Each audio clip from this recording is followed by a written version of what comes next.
अस्सलाम वालेकुम मेरे पाकिस्तानियों, मैं हूं एडवोकेट अतीकुर रहमान सिद्दीकी। आप देख रहे हैं ज़रबे कलंदर। हर दौर में सर कटते रहे अहले वफा के, हर दौर यजीदों का तरफदार रहा है। आज जिस मौजू पे मैं बात करना चाहता हूं वो कल का एक सैड इवेंट है। शहबाज गिल, डॉक्टर शहबाज गिल की गिरफ़्तारी। मैं टीवी देख रहा था, मुझे इल्म हुआ कि डॉक्टर शहबाज गिल को बनी गाला से पहले जो इमरान खान चौक है वहाँ से उनको गिरफ़्तार कर लिया गया है। मैं फौरी तौर पे बहैसियत सीनियर वाइस प्रेसिडेंट इंसाफ लायर फोरम मैं राब्ते में हुआ लीडरशिप से, और तमाम दूसरे मेंबरान इंसाफ लायर फोरम से इन टच हुआ और हम सरगर्म अमल हुए। मुख्तसर ये कि हमें मालूम नहीं हो रहा था कि हमने जाना कहाँ है। मालूम हुआ कि थाना बनी गाला वाले ले गए, लेकिन जब हम थाना बली गाला पहुँचे तो मालूम हुआ कि वहाँ पर शहबाज गिल मौजूद नहीं थे। मुख्तसर ये कि फिर उसके बाद हमें रिसोर्सेज ने बताया कि जनाब FIA वाले ले गए हैं। FIA वालों से रब्ता किया, बड़ी मुश्किल से रब्ता हुआ, लेकिन उन्होंने भी कहा कि जी हमारे पास तो ये नहीं है, ना G13 में है ना G10 में है। इसके बाद हमें इल्म हुआ कि PS आपारा वालों के पास है, उन्होंने FIR काट दी है। मुख्तसर ये है कि हम इंसाफ लायर फोरम तकरीबन हम 20-25 मेंबरान मौजूद थे। हम PS आपारा पहुँचे जहाँ पर SHO मियाँ इमरान, उनसे मीटिंग हुई। उन्होंने भी लाइल्मी का इज़हार किया, जी हमारे पास तो कोई नहीं है। इन नटशल ये है कि जनाब हम रात शाम तक मुख्तलिफ ट्रेस करते रहे कि शहबाज गिल को पता लग जाए कि शहबाज गिल साहब को कहाँ ले गए हैं, लेकिन हमें मालूम नहीं हो रहा था। 7:15 पे तकरीबन हमारे इल्म में हुआ कि थाना कौसार में FIR दर्ज की जा रही है शहबाज गिल साहब के ख़िलाफ़। हम इंसाफ लायर फोरम इस्लामाबाद और कुछ पिंडी से दोस्त यार भी आए हुए थे। थाना कौसार पहुँचे जहाँ पर एंट्री वकला की भी नहीं उन्हें दी जा रही थी। बहरहाल चौधरी फैसल फरीद साहब मौजूद थे, अली बुखारी साहब मौजूद थे, मैं भी थाने में मुझे एंट्री दी। वहाँ पर SHO साहब से मुलाकात हुई। उन्होंने बताया कि जी FIR हो गई, लेकिन शहबाज गिल वहाँ पर मौजूद नहीं थे। थाने में शहबाज गिल नहीं थे, लेकिन FIR हो गई थी। मुख्तसर ये कि हमने FIR ली। उसके बाद मीडिया टॉक की और हमने फिर अगले दिन की तैयारी की कि जनाब सुबह हम पेश होंगे, रिमांड कंटेस्ट करेंगे। SHO साहब ने बताया कि जनाब क्योंकि आजकल छुट्टियां हैं तो 10 से 11 बजे हम इनको पेश करेंगे। इसी हिसाब से हमने तहरीक इंसाफ के लॉयर्स जो रावलपिंडी इस्लामाबाद से, उनको हमने मैसेज दिया कि जनाब 9:30 बजे डिस्ट्रिक्ट कोर्ट में पेश हो जाएं, ताकि इज़हार यकजहती के लिए हम कोर्ट में मौजूद हों सुबह। लेकिन ये बड़ी आज हैरत की बात हुई कि जब मैं तैयार हो रहा था तो टीवी पे टिकर चलना शुरू हो गया कि जनाब शहबाज गिल साहब को मजिस्ट्रेट की कोर्ट में पेश कर दिया गया सुबह 7:30-8 बजे। इत्तेफाक से जो प्रेसिडेंट इंसाफ लायर फोरम इस्लामाबाद है, क्योंकि वो सुबह बच्चों को स्कूल ड्रॉप करते हैं तो अर्ली आ जाते हैं, जब उनका कहना था कि जनाब जब मैं F8 पहुँचा हूँ तो हर तरफ पुलिस का रश था और लोगों के एजेंसीज का था, लोग थे। और बहरहाल मुख्तसर मैं कोर्ट में पहुँचा हूँ और वहाँ पर कोई भी वकील मौजूद नहीं था जो शहबाज गिल साहब के केस को या रिमांड को कंटेस्ट कर सके, क्योंकि केस नहीं बनता। जबकि दूसरी तरफ, क्योंकि दूसरे नॉलेज सबको मालूम था कि एडवोकेट जनरल इस्लामाबाद जहांगीर साहब भी मौजूद थे, प्रोसिक्यूटर भी मौजूद था और उन्होंने आर्गूमेंट्स भी कर रहे थे। जबकि दूसरी तरफ शहबाज गिल की तरफ से कोई भी वकील मौजूद नहीं थे। जबकि डिसाइड था कि चौधरी फैसल साहिब और अली बुखारी साहब इनको रिमांड को कंटेस्ट करेंगे और शहबाज गिल साहब की तरफ से पेश होंगे। मुख्तसर ये कि वहाँ पर प्रेसिडेंट साहब ने आर्गूमेंट्स किए और बताया कि जनाब ये accused is favourite child of law और इनको डिफेंस का राइट होना चाहिए। इनके वकील को बताया गया 10-11 बजे, और इत्तेफाक की बात है उन्होंने शिकवा किया कि आजकल छुट्टियां हैं, कम से कम 9:30 बजे से पहले कोई ड्यूटी जज नहीं बैठता इस्लामाबाद में। लेकिन ये बड़ी हैरत की बात है कि आप आज 8:30 बजे बैठे हैं। इस तरह वाज़ेह तौर पर नज़र आया है कि इनको पहले ही बताया गया है कि जी पहुंच जाएं आप। उन्होंने अपना एहतजाज भी रकम वहाँ पर किया और उसके बाद मुख्तसर ये कि जज साहब ने ये काइंडनेस की कि ठीक है जी मैं सुन लेता हूँ दूसरी पार्टी को, आप उनको फ़ोन कर लें। प्रेसिडेंट साहब ने फौरी तौर पे कॉल की अली बुखारी साहब को, चौधरी फैसल साहब को, जो कि विदाउट वेस्टिंग देयर टाइम वो चंद मिनटों में पहुँचे और जिस तरह भी है उन्होंने कॉन्टेस्ट किया। मेरिट पे नहीं जाता, 2-3 ग्राउंड जो लिए तो मैं समझता हूँ वो कोई मेरिट बनता ही नहीं था। मैं 3 ग्राउंड बता देता हूँ। जो प्रोसिक्यूशन ने कोशिश की कि जनाब रिमांड लेने की, कहते 14 दिन का रिमांड लेने के लिए, और 3 ग्राउंड्स उसमें लिखे कि जनाब हमने मोबाइल उनसे लेना है, हमने मोबाइल का फोरेंसिक करना है, और तीसरा हमने ARY से जाके कराची में वेरीफाई करना है। ये तो जब मोबाइल तो उसी वक्त ले लिया जब उनको अरेस्ट किया गया या अगवा किया गया, वट एवर जो लफ्ज़ देंगे, हम तो समझते हैं कि अगवा किया गया, क्योंकि FIR लॉन्च ही नहीं हुई थी। FIR बड़ी देर में लॉन्च की गई, बड़ी सोच विचार के बाद, और बंदा भी हमारा गायब रहा। मुख्तसर ये कि ये ग्राउंड नहीं बनता था कि मोबाइल पहले मौजूद था। फोरेंसिक तो शहबाज गिल ने थोड़ी करनी है, वो तो फोरेंसिक लैब ने करनी है, उसमें 20 दिन लगते हैं, 15 दिन लगते हैं, 30 दिन लगते हैं। इसका कोई ताल्लुक नहीं है कि इसका रिमांड के लिए फ़िज़िकल मांगते। और तीसरा ARY से लेंगे, शहबाज के गिल से का कोई ताल्लुक नहीं है, इसलिए ये 3 ग्राउंड बिल्कुल बोगस थे। बट इस पर डिटेल भी नहीं जाना चाहता। 2 दिन का रिमांड दिया और 2 दिन बाद जुम्मे को पेश करेंगे, इंशाल्लाह कॉन्टेस्ट करेंगे। ये तो हो गया ये एक पहलू। जो फाशिज़म इस वक्त इम्पोर्टेड हुकूमत कर रही है वफाक में, सबके सामने है, तमाम पाकिस्तानी देख रहे हैं, और इंशाल्लाह जमहूरी अंदाज में इसका जवाब दिया जाएगा। आज भी देंगे और कल भी देंगे, इलेक्शन में भी देंगे। जितना ये दबाने की कोशिश करेंगे, पाकिस्तान तहरीक इंसाफ उसी तरह ज़्यादा मकबूल होगी आवाम में। और अगर 2/3 आज बात कर रहे हैं कि 2/3 यानी कि 1/3 अक्सरियत लेंगे, 2/3 अक्सरियत लेंगे।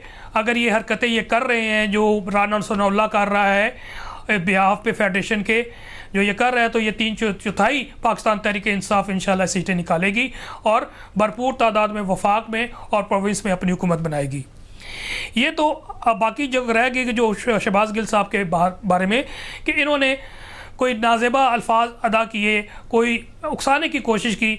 मेरे हिसाब से मैंने बेशुमार प्रोग्राम देखे शहबाज गिल साहब के, जो कि सोशल मीडिया में मौजूद है, इलेक्ट्रॉनिक मीडिया में मौजूद है, जिसमें मैंने तो ज़्यादातर यही देखा कि शहबाज गिल साहब फ़ौज की वकालत कर रहे हैं, फ़ौज को डिफेंड कर रहे हैं।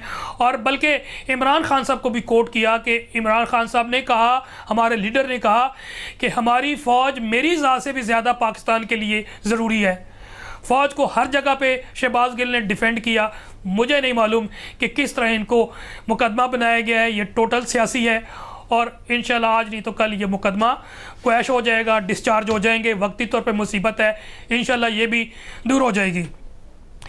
मैं ऑन द कंट्री थोड़ा सा रिमाइंड करवाना चाहता हूँ कि शहबाज गिल ने तो कोई नहीं किया, बल्कि मैं याद दिलाना चाहता हूँ पाकिस्तानियों को कि पाकिस्तान तहरीक इंसाफ का वर्कर लाखों में नहीं बल्कि करोड़ों में, जिसने पाकिस्तानी फ़ौज को, पाकिस्तान को डिफेंड किया है हाइब्रिड वार में, 5th वार जनरेशन वार में, पाकिस्तान के फेवर में, पाक फ़ौज के हक में लड़े हैं जिस तरह के, उसका इयादा पाक फ़ौज के तर्जुमान ने भी माजी में करते आए हैं कि किस तरह डिफेंड किया। और अल्हम्दुलिल्लाह पाकिस्तान दुश्मनों को हमेशा दंदान शिकन जवाब दिया है हमारी पाकिस्तानी अवाम ने, पाकिस्तान तहरीक इंसाफ के कारकुनान ने, सपोर्टर्स ने, लीडरान ने, सब ने सपोर्ट किया है। तो ये तो इंतहाई बोगस किस्म की बात कर रहे हैं। हम कल भी पाक फ़ौज के साथ खड़े थे, आज भी खड़े हैं और हमेशा खड़े रहेंगे। हम समझते हैं कि ये पाक फ़ौज पाकिस्तान की शान है और हम हमेशा पाक फ़ौज की जो कारकर्दगी है, जो शहादतें हैं, जो जंग लड़ रहे हैं against terrorism, against Taliban, against तमाम ईवल फोर्सेस, वो इंतहाई अप्रिशिएबल और काबिल सराहत है। लेकिन इसके साथ साथ मैं माजी के झरोकों में आवाम को ले जाना चाहता हूँ कि जो पाकिस्तान मुस्लिम लीग की हुकूमत, जो इम्पोर्टेड हुकूमत, नाजायज़ हुकूमत, इस वक्त गो के ये कोलिशन हुकूमत है जिसमें फजल रहमान साहब की पार्टी भी है, आसिफ ज़रदारी की भी पार्टी है और नून लीग की भी पार्टी है। इसने जो माजी में हरकतें की हैं पाक फ़ौज को मेलाइन करने के लिए, वो माजी के झरोकों में चंद चीज़ें मैं ज़रूर रिमाइंड करवाना चाहता हूँ, जिसमें बहुत से अल्फाज हैं, लेकिन चंद एक जुमले तारीख़ झरोकों से मैं डिस्कस करना चाहूँ। मरियम सफदर ने एक दफ़ा वाज़े तौर पे जब वो कहीं जलसा कर रही थी तो नारे लगवाए गए, जिसमें 2 नारे थे कि ये जो दहशत गर्दी है इसके पीछे वर्दी है, ये जो मारा मारी है इसके पीछे वर्दी है। ये मरियम ने लगवाए थे। ख्वाजा आसिफ ने पार्लियामेंट के फोरम पे जो अल्फाज कहे उसमें चंद अल्फाज उसे वाज़े तौर पे मैं याद दिलाना चाहता हूँ। उसने कहा था इस फ़ौज ने 48 में, 65 में, 71, 1998, 99 में जो कुछ किया, पूछा कौम की हड्डियों से गोश्त तक उन्होंने निचोड़ लिया है। ये ख्वाजा आसिफ के अल्फाज हैं हमारी पाक फ़ौज के ख़िलाफ़। चौधरी परवेज़ रशीद साहब ने जो कुछ कहा वो सब के सामने ऑन रिकॉर्ड है। एक जुमला जो मुझे याद है वो मैं बता देता हूँ। पाकिस्तान को ख़राब करें ये जर्नल और ठीक करें नवाज शरीफ। अयाज सद्दीक जब अभिनंदन का मामला हुआ था तो इसने असम्बली के फोरम पे, प्लेटफॉर्म पे खड़े होकर ये बात की थी। जनरल कमर बाजवा आए तो टांगें कांप रही थी और माथे पे पसीना था। आसिफ जरदारी ने एक दौर में वाज़े तौर पे कहा कि जिस जनरल को नौकरी 3 साल की हो उसकी क्या मजाल कि वो मुझे बताए, मैं इसकी ईंट से ईंट बजा दूंगा। इसके अलावा नवाज शरीफ ने तो बेशुमार मुख्तलिफ औकात में बेशुमार बातें की, जिसमें एक दफ़ा उसने कहा कि जनरल कमर जावेद बाजवा ये सारा गन आपने फैलाया हुआ है। इसके अलावा नवाज शरीफ ने फ़ौजी अफसरों का नौजवानों ख़िताब करते हुए कहा था, उकसाया था फ़ौज के ख़िलाफ़ कि फ़र्द वाहिद के जो अगर आइन तोड़े तो आपने उसके ख़िलाफ़ खड़े होना है, इसकी ख़िलाफ़ वर्जी अगर करते हैं तो आपने खड़े होना है। तो नवाज शरीफ ने इस तरह की बेशुमार चीज़ें की और नून लीग ने, लेकिन आज तक उनके ख़िलाफ़ कार्रवाई नहीं हुई और शहबाज गिल ने हमेशा पाक फ़ौज को डिफेंड किया है। पाकिस्तान तहरीक इंसाफ के कारकुनों ने डिफेंड किया है, हमने डिफेंड किया और करते रहेंगे। तो इस तरह की हरकत नहीं होनी चाहिए और मैं समझता हूँ कि इंशाअल्लाह ये वक्त मुश्किल है लेकिन ये वक्त गुज़र जाएगा। यहाँ पर मैं एक नज़्म डेडिकेट करता हूँ हर उन पाकिस्तानियों के लिए, इमरान ख़ान के लिए और हर उस पाकिस्तानी के लिए जो पाकिस्तान के साथ खड़ा है और पाकिस्तान से वफ़ा करने के लिए उसने हमेशा कोई दकीका फ़रोग़दाश्त नहीं किया। सबको डेडिकेट करता हूँ। वफ़ा के रस्ते का हर मुसाफिर गवाही देगा कि तुम खड़े थे, सहर का सूरज गवाही देगा कि जब अंधेरे की कोख में से निकलने वाले ये सोचते थे कि कोई जुगनू नहीं बचा है तो तुम खड़े थे। तुम्हारी आँखों के ताकचों में जले चिरागों की रोशनी ने नई मनाजिल हमें दिखाई, तुम्हारे चेहरे की बढ़ती झुर्रियों ने वलवलों को नमूद बख्शी। तुम्हारे भाई, तुम्हारे बेटे, तुम्हारी बहनें, तुम्हारी माएँ, तुम्हारी मिट्टी का ज़र्रा ज़रा गवाही देगा कि तुम खड़े थे। हमारी धरती के जिस्म पे जब हवस के मारे स्याह जोंकों की तरह चिमटे तो तुम खड़े थे। तुम्हारी हिम्मत, तुम्हारी अज़मत और इस्तिकामत तो वो हिमालय है जिसकी चोटी तलक पहुँचना न पहले बस में रहा किसी के, न आने वाले दिनों में होगा। सो आने वाली तमाम नस्लें गवाही देंगी कि तुम खड़े थे। हम इंशाअल्लाह पाकिस्तान के साथ खड़े थे, खड़े हैं, खड़े रहेंगे और हर उस ताकत के बाजू तोड़ देंगे जो पाकिस्तान की तरफ, पाक फ़ौज की तरफ मैली आँख से देखेगा। मेरे पाकिस्तानियों, पाकिस्तान तहरीक इंसाफ ने इसके साथ ऐलान किया था कि हम 13 अगस्त को इस्लामाबाद में जश्न मनाएंगे आज़ादी का और आतिशबाजी भी की जाएगी। लेकिन जैसे ऐलान किया गया, तैयारियां शुरू की तो मालूम हुआ कि TLP Tehreek Labbaik of Pakistan ने भी ऐलान कर दिया है कि जनाब फैज़ाबाद में हम धरना देंगे। मैं हैरान हुआ, तहरीक पाकिस्तान का एक कारकुन हैरान हुआ कि किस बात का धरना देते हैं जो आज तक वो राज में है। लेकिन अच्छा किया पाकिस्तान तहरीक इंसाफ की क़यादत ने, इमरान ख़ान साहब ने, कि उनको एहसास हो गया कि ये मकसद कोई अल्टीरियर मोटिव्स हैं, मज़मूम मकासद के हुसूल के लिए ऐलान किया गया है और कन्फ्रंटेशन के बजाय तहरीक इंसाफ ने बहुत अच्छा किया ऐलान करके कि जनाब ये जश्न जो हम इस्लामाबाद में बाकायदा मनाना चाहते थे हम इसे अब लाहौर में मनाएंगे, और ये इंशाअल्लाह ये बहुत अच्छा जश्न होगा लाहौर में। और यास्मीन राशिद जो कि पंजाब की प्रेसिडेंट तहरीक इंसाफ की सेंटर की हैं, उनकी सरबराही में बड़ी ज़ोर और शोर से तैयारी हो रही है। और मैं बल्कि तहरीक इंसाफ के लीडर्स को ये रिक्वेस्ट करूँगा कि इस्लामाबाद तो इंशाल्लाह आपका ही है, लाहौर गो के हमने बहुत बड़ा डेंट 17 जुलाई को पीडीएम को नून लीग को पहुंचा दिया है इलेक्शन में, लेकिन अभी भी बहुत सा काम लाहौर में करना है। इसलिए मैं समझता हूं कि जितने जलसे इस्लामाबाद में हो रहे हैं कम से कम अगर उससे ज़्यादा नहीं तो उतने जलसे और एक्टिविटीज़ सियासी वहाँ पर होने चाहिए। अंदरून लाहौर में एक्टिविटीज़ करें, कॉर्नर मीटिंग्स करें, जलसे करें, ताकि अगले इलेक्शन तक जो अंदरून लाहौर हैं वो भी पाकिस्तान तहरीक इंसाफ का हो और तहरीक इंसाफ का गढ़ हो। इसके साथ साथ मैं एक और इंफॉर्मेशन देना चाहता हूँ जो कि मेरी राय भी थी कि जो फॉरेन ये प्रोहिबिटेड फंडिंग, फॉरेन फंडिंग तो है ही नहीं, जो प्रोहिबिटेड फंडिंग का फैसला पाकिस्तान तहरीक इंसाफ के अगेंस्ट आया है वो इंसाफ के मुनाफी आया है और उसको चैलेंज किया जा रहा है इस्लामाबाद हाई कोर्ट में। बल्कि वेरी सून कंटेंट पिटीशन भी फाइल होगी और बताया जाएगा कि आईसीए में जब डीबी ने इस्लामाबाद हाई कोर्ट ने वाज़ेह तौर पर लिख दिया था और वहाँ पर इलेक्शन कमीशन के नुमाइंदों ने स्टेटमेंट दी थी कि हम डिस्क्रिमिनेशन नहीं करेंगे, तमाम पार्टीज़ के जो फंडिंग के हवाले से बैरून मुल्क फंडिंग है उस हवाले से हम मुश्तरका तौर पे फ़ैसला भी करेंगे और डिस्क्रिमिनेशन नहीं करेंगे, मुसावीना सलूक करके हम इसको प्रोसीड करेंगे। लेकिन सब ने देखा कि जनाब पाकिस्तान तहरीक इंसाफ का फ़ैसला आ गया, लेकिन इनके मामलात में उन्होंने गो स्लो की पॉलिसी इख्तियार की और गो स्लो के उन्होंने they have kept in abeyance the proceedings against PDM जो थ्री पार्टी से नून लीग पीपल्स पार्टी, ये बड़ी ख़तरनाक है। इसके अगेंस्ट भी वेरी सून पाकिस्तान तहरीक इंसाफ जा रही है और इसमें कंटेंट पिटीशन फाइल करनी चाहिए और तहरीक इंसाफ करने जा रही है। इसमें फर्दर जो इन्होंने क्या किया, इस वक्त जो इम्पोर्टेड हुकूमत है उन्होंने मज़ीद गैर कानूनी कदम लेते हुए क्या किया जनाब, FIA को इस्तेमाल करते हुए घर की बंदी के तौर पे 5 इन्होंने FIA की कमेटीज़ बनाई जो कि सो कॉल्ड पाकिस्तान तहरीक इंसाफ के रहनुमाओं से बुलाएगा, 161 के तहत उनके बयानात लेगा और इन्वेस्टिगेशन करेगा।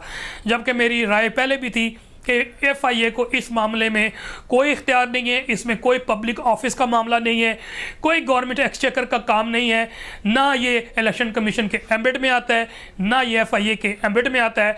अभी ये आज की इतला है कि पाकिस्तान तहरीक इंसाफ ने इस्लामाबाद हाई कोर्ट में इस FIA की तहकीकात के ख़िलाफ़ कॉन्स्टिट्यूशनल पिटीशन फाइल की थी और उसमें मेरी इतला के मुताबिक इस्लामाबाद हाई कोर्ट ने FIA की तमाम ये तहकीकात इन्वेस्टिगेशन को मुअत्तल कर दिया है। ये खुश आइंद है पाकिस्तान के अवाम को, पाकिस्तान की अदलिया पर, चाहे वो अदालत आलिया है या अदालत उज़्मा है, इसमें एतमाद है। और इंशाअल्लाह जो ये गैर आइनी गैर कानूनी इक़दामात पाकिस्तान तहरीक इंसाफ के ख़िलाफ़, अवाम के ख़िलाफ़ ले रहे हैं, इनको ना सिर्फ इलेक्शन में भी सुबकी उठानी पड़ेगी और शिकस्त फाश होगी, बल्कि आइनी ग्राउंड में, कानूनी ग्राउंड में भी इंशाअल्लाह तमाम हाई कोर्ट्स में और सुप्रीम कोर्ट में इनको शिकस्त होगी। जो भी कदम होगा उल्टा इनको नुकसान होगा। तो आखिर में मैं यही रिक्वेस्ट करता हूँ कि हक़ के रास्ते पे खड़े रहें। कल 10 मुहर्रम था और ये यजीदियत के ख़िलाफ़ का दिन था और हुसैनियत के हक़ में था। हम जैसे लाखों करोड़ों पाकिस्तानी हुसैनियत के रास्ते पे चलने वाले हैं। हम पाकिस्तान को डिफ़ेंड करेंगे, हम पाकिस्तान के तमाम मुक़द्दस इदारों का एहतराम करते हैं, उनको हम डिफ़ेंड करेंगे, उनका एहतराम करेंगे। और ये जो पाकिस्तान इम्पोर्टेड हुकूमत जो मिली हुई है, ये कोशिश कर रही है मैलाइन करने के लिए तमाम सेक्रेट इदारों को, चाहे वो हमारी जुडिशरी हाई कोर्ट और सुप्रीम कोर्ट हो, इन्हें मिलान करने की कोशिश कर रहे हैं। और इनडायरेक्टली, पहले डायरेक्टली करते थे, आज वो इनडायरेक्टली पाक फ़ौज को बदनाम करने की कोशिश कर रहे हैं। हम सीसा पिलाई दीवार बनेंगे और इनके तमाम मज़मूम मकासद और अज़ाइम को नाकाम करेंगे। Thank you very much.